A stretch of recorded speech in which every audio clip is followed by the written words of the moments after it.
Renzo Ibáñez, analista político que está con nosotros. Renzo, ¿cómo estás? Muy buenos días. Muy buenos días, Martín. Muchísimas gracias por la invitación y antes mi saludo y mi solidaridad con el pueblo de Amazonas y las regiones afectadas por el reciente sismo.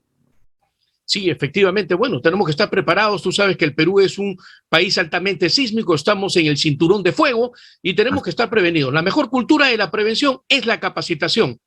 Y de esa manera vamos a poder mitigar rotundamente ante cualquier sismo, un terremoto. Lo que el terremoto no mata, lo que mata son las malas edificaciones. Y hablando Renzo, de edificaciones, tú como militante aprista, ¿cómo van las edificaciones del partido aprista? ¿Participan en las próximas elecciones? Mira, nosotros esperamos que sí. Estamos confiados en que la actitud del pueblo aprista, que además es muy proactiva con respecto a sus menesteres militantes, ¿no? Estén a la orden. Yo veo que hay mucha militancia que está dispuesta a la inscripción. Estamos coordinando con los dirigentes nacionales y hay una comisión que está encargada del tema, así que veo que la cosa está avanzando en ese sentido y esperamos prontas noticias para la inscripción, ¿no? Claro, el partido aprista es un partido muy disciplinado, pues, ¿no? Y lógicamente los compañeros ya están juntando entonces las firmas correspondientes, entonces prácticamente sí van a participar. Es un proceso, ¿no? Ahora viene el proceso político también interno, ¿no? De ver el tema de los candidatos, pero estamos ahí ordenando la casa. Yo espero que... Hablando, Renzo, de ese proceso interno, esperemos que brillen nuevos rostros de la política, ¿no? Dentro del partido aprista. Corresponde, ¿no? Yo creo que el país está esperando nuevos voceros, está esperando nuevos rostros, nuevas actitudes. Por supuesto, este es un partido que respeta mucho las canas y la trascendencia y sobre todo la experiencia. Tú sabes que es un partido que tiene casi 100 años y en ese sentido todas las generaciones son importantes, ¿no? Claro, Así pero las canas y también, somos una institución. Renzo, las canas, las experiencias también se pueden ser buenos directores técnicos y ustedes pueden ser pues, los buenos jugadores de una selección que va realmente al frente para poder hacer un cambio en nuestro país que se requiere. Así es, así es. O sea, hay gente que tiene experiencia, no necesariamente tiene canas, hay gente que tiene canas y experiencia. A lo que voy es que el momento de renovación, independientemente de las edades, implica justamente un proceso de renovación, principalmente de rostros. Los rostros pueden tener, digamos, hay gente que tiene, digamos, más de 60 años, pero que no ha ocupado un puesto expectante y que son brillantes dirigentes. Esa gente también se necesita. Ellos son muy, muy importantes en la organización y, por supuesto, la juventud, ¿no? Incluso más jóvenes que yo tengo 38 años, hay gente que tiene ya 20 y tantos años y está haciendo su trabajo militante y también es, por supuesto, importante que ellos puedan mostrarse ante la sociedad con su solvencia ideológica, con su solvencia doctrinaria, con su actitud política, con la oratoria que muy bien es conocida por parte de la ciudadanía y, por supuesto, con el sello aprista, ¿no? Que es característico, que es la lucha del pan con libertad para todos los peruanos. Renzo, ¿está de acuerdo realmente con la vacancia presidencial? Porque en los últimos 3 años hemos cambiado de presidente en 2 años, 1 año, 1 mes, hasta de 5 días. Ahí hay un problema de fondo, ¿no? Hay un problema de sistema político, hay un problema de reformas políticas que habría que hacer, que habría que emprender para poder solucionar el gran problema del anti en el Perú, ¿no? Que ha permitido, por ejemplo, que determinadas opciones, aún no teniendo el respaldo suficiente en términos procesales, hayan terminado ganando y que se haya polarizado el país, ¿no? En función, por ejemplo, últimamente el antifujimorismo. Eso es algo que hay que solucionar y que genera finalmente en el fondo todas estas inestabilidades, ¿no? A ver, ayer escuché un argumento brillante con respecto al tema de las elecciones. Mucho se dice, por ejemplo, que Keiko Fujimori, los sectores de derechas o del centro democrático, si se quiere, no comunistas o antiizquierdistas, no aceptan las elecciones, ¿no? Pero no solamente en todo caso ellos, y vamos a partir de la lógica de esta gente, ¿no? Yo creo que al final se aceptaron las elecciones, la propia Keiko Fujimori fue muy clara, al final, aunque a algunos no les gustó, pero quienes todas las elecciones fueron, por ejemplo, finalmente PPK y este señor Pedro Castillo, porque en una lógica de un país desarrollado que vive en democracia, que vive con separación de poderes, que además no pugna elecciones para acceder a un trono, para acceder para ser inca, emperador o rey, está yendo para ser presidente. Y cuando tú ves que las elecciones no te dan mayorías parlamentarias, porque las elecciones no solamente están en el campo del presidente, sino también en el campo del parlamento. Entonces, uno tiene que ver el panorama completo, porque si no sería pues una actitud simplista, absolutamente ignorante desde mi punto de vista. Entonces, la selección no solamente es aceptar solamente el puesto de presidente, sino también ver que en el Parlamento no tienes mayoría y estás obligado a hacer coaliciones, estás obligado a tender puentes, estás obligado a generar rendimientos. Eso es lo que hace un demócrata y lo que se hace en un país con instituciones sólidas. Entonces, lo que han hecho tanto PPK absurdamente, y eso que PPK tenía más cercanía ideológica con Keiko Fujimori, y a pesar de sus 73 congresistas, lo que nunca debió haber hecho es esta polarización permanente en función a determinados intereses de determinadas gentes que les gustó el Estado desde que entró Ollanta Humala y que son los que asusaron esta polarización. Entonces, lo importante es entender que aquí existe una distribución de escaños que nos obliga a tender puentes para poder generar la gobernabilidad que tanto quiere, por ejemplo, el presidente Castillo, a pesar de todos los desbarajustes que ha generado incluso en su entorno, escogiendo a las peores gentes. Entonces, lo más importante aquí es que ya estamos en un proceso de vacancia que se ha precipitado desde mi punto de vista, pero sí estoy a favor de que este señor de una vez se largue, porque creo que hay fundamentos suficientes para poder entender de que este señor no se ha dado cuenta, o por lo menos por ahora es un tipo que parece un enajenado, ¿no? Un señor que no está entendiendo la situación del país, no solamente por su incapacidad gubernamental, sino además por su incapacidad moral a tener gente como este señor Rojas, como este señor Pacheco. El solo hecho, querido Martín, el solo hecho de haber encontrado $20,000 en fajos escondidos en un baño en Palacio de Gobierno, que es el centro del poder del Perú, merecería la sola renuncia del presidente sin necesidad de vacancia en un país civilizado. Solamente ese hecho, solamente el hecho de todas las cosas que se han ido viendo en la última semana respecto de algunos de los ministros, ¿no? Entre ellos el ministro de Transportes, el propio ministro de Economía, la señora que está en el Ministerio de la Mujer, el propio señor que lo tenemos, el señor Gallardo en Educación, ¿no? Haber petardeado la propia evaluación de los docentes y con ello tirarse toda una reforma que viene desde el ministro que ya tiene algunos años y que se ha cuidado tanto. Solo eso merecería la sola renuncia de estos individuos que no tienen decoro ni decencia. Y, por supuesto, acá viene también la gran crítica al Parlamento, que no solamente que no se trata de lanzar vacancias, sino también hacer una fiscalización y un control político eficiente que implica, por supuesto, comisiones investigadoras, que implica también todo lo que son mociones de censuras y mociones, por supuesto, de interpelación, que no las veo, salvo la de interpelación y que van muy, pero muy lento, ¿no? Claro, lo que tú has dicho también es importante, ¿no? El Parlamento, por ejemplo, 130 días y ¿qué ha hecho el Parlamento? Tenemos una imagen, tenemos una imagen, Renzo, que tenemos el Parlamento, ¿qué cosa es? El come pollo, mataperro, plancha camisa, todavía eso no se quita, pues, de la percepción de la población. Y encima complejados, porque sienten de que les van a decir obstruccionistas, entonces por eso no hay que hacer nada, ¿no? Entonces, ahí creo que hay que superar las cosas y hay que comenzar a hacer un trabajo de control eficiente, y la señora Alba lo que debería hacer es mirar de que existe un señor que está enajenado, que parece un inimputable en Palacio de Gobierno, una suerte de perchero con sombrero, del cual cuelga un sombrero y una banda presidencial, ponerse las pilas y ponerse por encima del país y ella misma convocar inversiones, darle confianza al país, a los empresarios, darle confianza a las madres de familia, a los emprendedores que ven en los mercados que todos los precios van subiendo día a día y decirles que ahí está el Parlamento para poder controlar y evitar de que esto sea peor. Porque esto puede ser peor, pero si no hay un Parlamento que ejecute una fiscalización eficiente, entonces estamos complicados, ¿no? Hace un momento hablabas de los ministros también y me trae a colación la presidenta del Consejo de Ministros, la señora Mirta Vázquez. Ella ha dicho, se cierran las minas, no habrá próloga.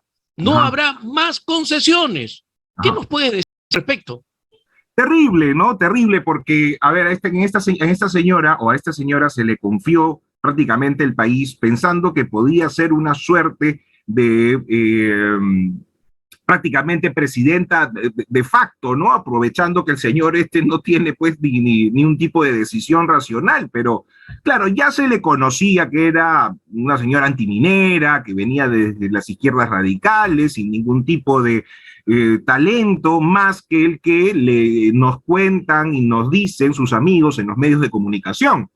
Entonces, ha sido una profunda decepción incluso para ellos mismos, porque veo gente que, por ejemplo, no es necesariamente de izquierda, pero que la avalaron porque pertenecen pues a este círculo, ¿no? De caviares y de gente que ha querido sostenerse del gobierno. Yo los llamo los parásitos del Estado.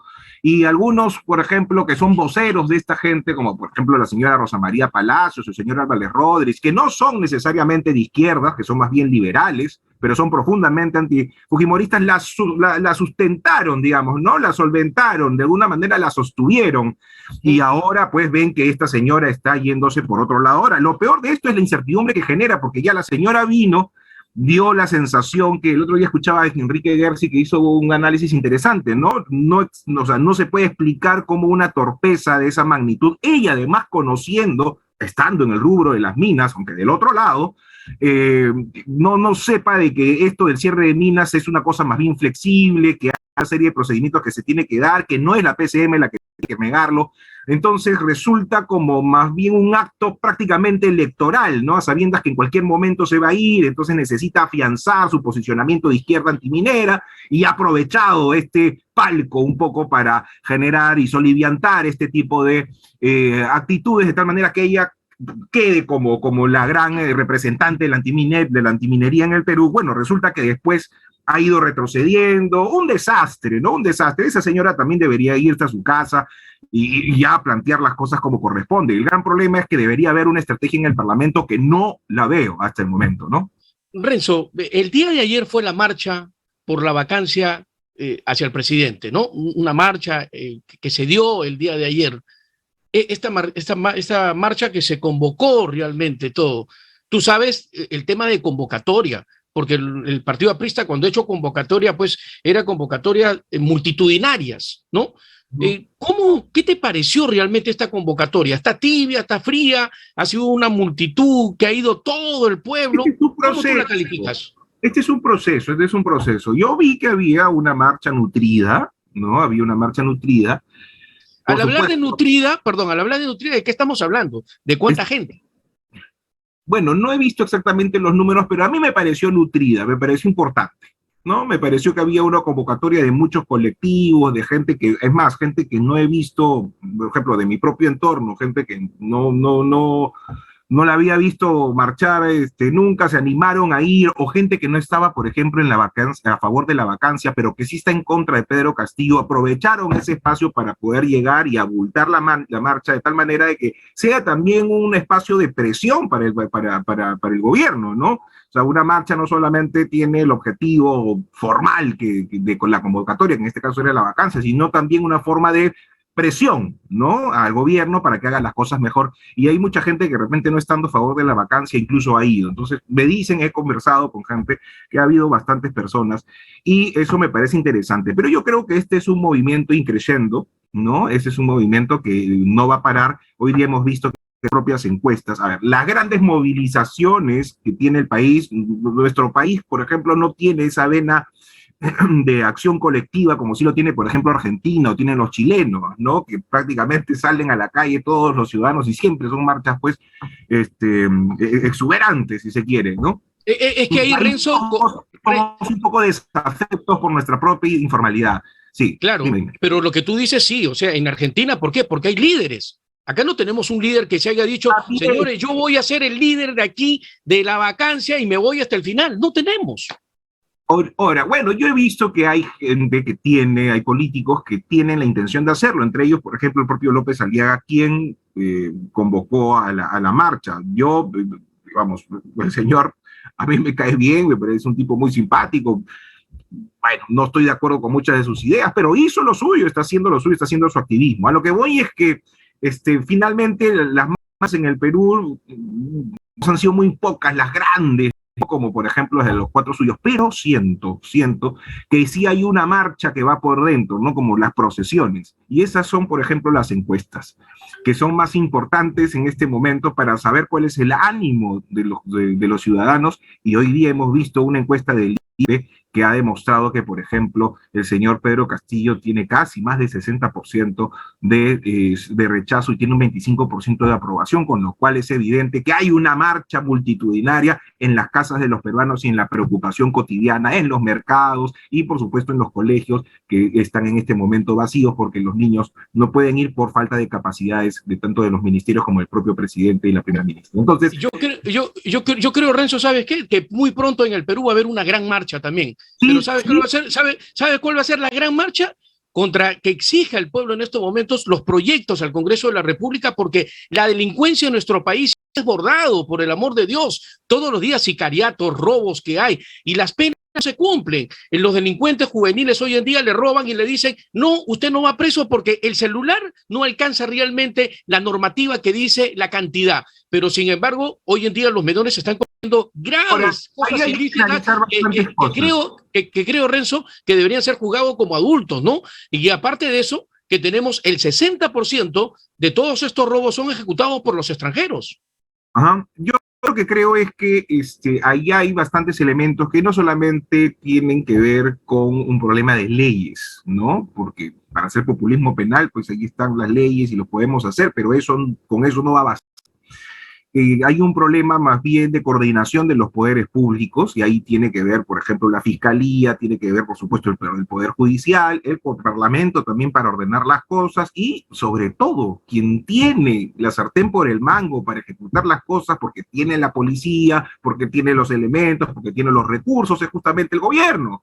Entonces, la gran marcha que tú quieres trasladar al Congreso, yo agarraría la banderola que está delante de la marcha y la trasladaría hacia Palacio de Gobierno, porque ellos son los que tienen el Ministerio del Interior, tienen a la policía y tienen simplemente que ejecutar bien. Este señor Avelino Guillén, que no sabe absolutamente nada de seguridad ciudadana, solamente es un señor antifujimorista que tuvo una representación en algún momento tuvo una presencia porque fue un fiscal que metió preso a Fujimori, pero absolutamente nada más, ¿no? Y es profundamente antifujimorista, es un símbolo político, pero no es un símbolo de gestión. Antes tuvimos un señor Barranzuela, imagínate eso, ¿no? Un señor que era un tipo de lo peor, con una serie de castigos por cuando había sido policía, es decir, al último de la fila para poder dirigir la institución. Hay cosas que se tienen que hacer y es evidente que es un problema del gobierno que no está pensando en los problemas reales del país, lo que está pensando es en los problemas irreales del país, y por eso necesita plantear cosas como, por ejemplo, la Asamblea Constituyente para poder justificar su propia mediocridad, ¿no? Con eso lo que nos están diciendo es, yo no puedo hacer nada con este estado actual de cosas, si quieren que yo haga cosas, entonces cambiemos la Constitución. Eso pues es una locura, ¿no? Perfecto. Muchas gracias, Renzo, por haber estado con nosotros, que tengas un excelente domingo y no te olvides de utilizar tu mochila de emergencia, por favor, de todas maneras. Sí, sí. Okay. Me comí una galletita, cierto, pero hay que reponerlas ahora. Un fuerte abrazo, un gusto haber estado contigo. Cuídate, okay. Nos vemos. Un saludo y un fuerte abrazo. Gracias. Okay. Nos vamos a una brevísima pausa comercial y ya volvemos aquí en